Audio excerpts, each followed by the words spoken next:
আসসালামু আলাইকুম। Creative online স্কুলের পক্ষ থেকে সকলকে জানাই শুভেচ্ছা এবং অভিনন্দন। আজ আমরা নবম দশম শ্রেণীর 11.1 এর 11 নং প্রশ্নটির সমস্যার সমাধান করব।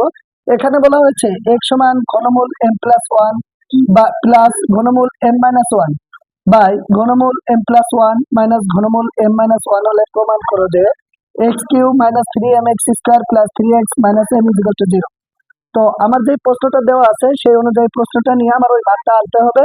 যেই মানটা আনার পর ওই মানটা সমান 0 আমার প্রমাণ করতে হবে। তো প্রথমে আমার যেটা লিখতে হবে সেটা হচ্ছে x সমান ঘনমূল m+1 প্লাস ঘনমূল m-1 ঘনমূল m+1 মাইনাস ঘনমূল m-1। এখন আমার কি করতে হবে? যোজন বিয়োজন করতে হবে। তো x এর যে হরটা আছে সেটা কোনো কিছু দেওয়া নাই, তার মানে আমরা বুঝে নেব যে আমাদের এই x এর হর 1 আছে। অর্থাৎ লবকে আমরা একটা ভগ্নাংশ দিয়ে লবকে আমরা লব এবং হর হিসাবে লিখবো।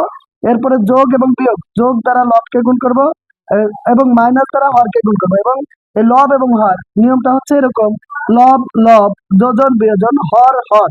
অর্থাৎ এইখানে ঠিক এই যে যেটা আছে এইটাকে আমরা লিখবো ঘনমূল m+1 প্লাস ঘনমূল m-1। এটা আমরা লবেও লিখবো আবার হরেও লিখবো। প্লাস মাইনাস অর্থাৎ যোজন বিয়োজন, যোগ দ্বারা এবার হর, এই হর যা আছে সেটাকে গুণ করব। আর আমরা জানি প্লাস দ্বারা কোনো কিছুর গুণ করলে সেটা চিহ্নের পরিবর্তন হয় না, সুতরাং এখানে মাইনাস ছিল, এখানে মাইনাসই আছে। এবং বিয়োগ দ্বারা যখন আমরা গুণ করব তখন এখানে বিয়োগ আছে, আর বিয়োগ দ্বারা যেটারই গুণ করা হয় সেটার চিহ্নের পরিবর্তন হয়ে যায়। অর্থাৎ এটার আগে প্লাস আছে হয়ে যাবে মাইনাস, এটার আগে মাইনাস আছে হয়ে যাবে প্লাস।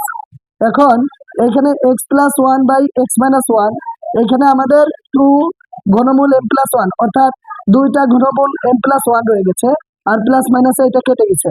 এবং হরে আমরা দেখতে পাচ্ছি ঘনমূল m-1 এবং ঘনমূল m-1 দুইটার আগেই প্লাস, অর্থাৎ একটা এবং একটা দুইটা, অর্থাৎ দুইটা ঘনমূল m-1। এখন এই ঘনমূল উঠানোর জন্য আমাদের যেটা করতে হবে সেটা হচ্ছে উভয় পার্শ্বকে ঘন করতে হবে।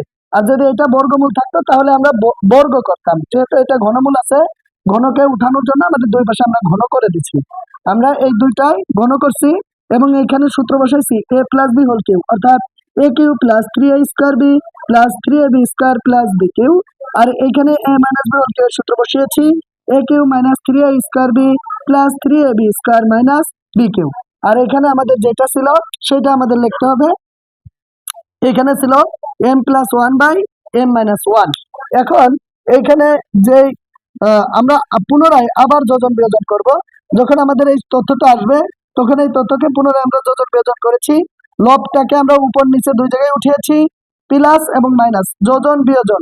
এইবার হরকে এই প্লাস দ্বারা গুণ করলে চিহ্নের কোনো পরিবর্তন হয় না, কিন্তু মাইনাস দ্বারা গুণ করলে এই পুরাটা যে হরটা ছিল যার আগে প্লাস ছিল তার আগে মাইনাস হয়েছে, যেটার আগে মাইনাস ছিল সেটার আগে প্লাস হয়েছে, এটার আগে প্লাস ছিল মাইনাস, এখানে মাইনাস ছিল প্লাস হয়েছে। সুতরাং আমরা দেখতে পাচ্ছি এটার চিহ্ন পরিবর্তন হয়ে গিয়েছে।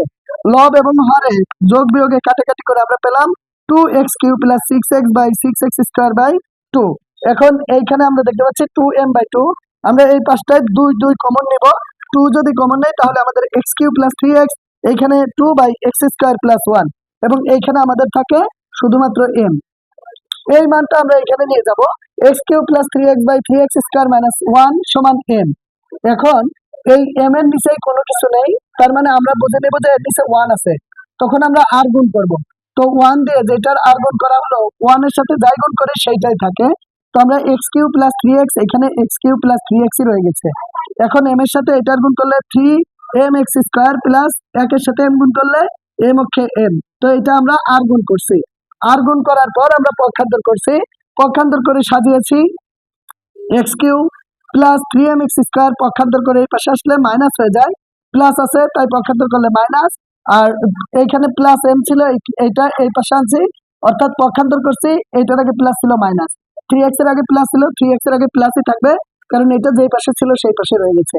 তাহলে আমরা এখন দেখতে পাচ্ছি যে x³ - 3mx² + 3x - m = 0। এটাই আমাদের প্রমাণ করার কথা বলেছিল। আশা করি সকলেই বুঝতে পেরেছো। Thank you so much.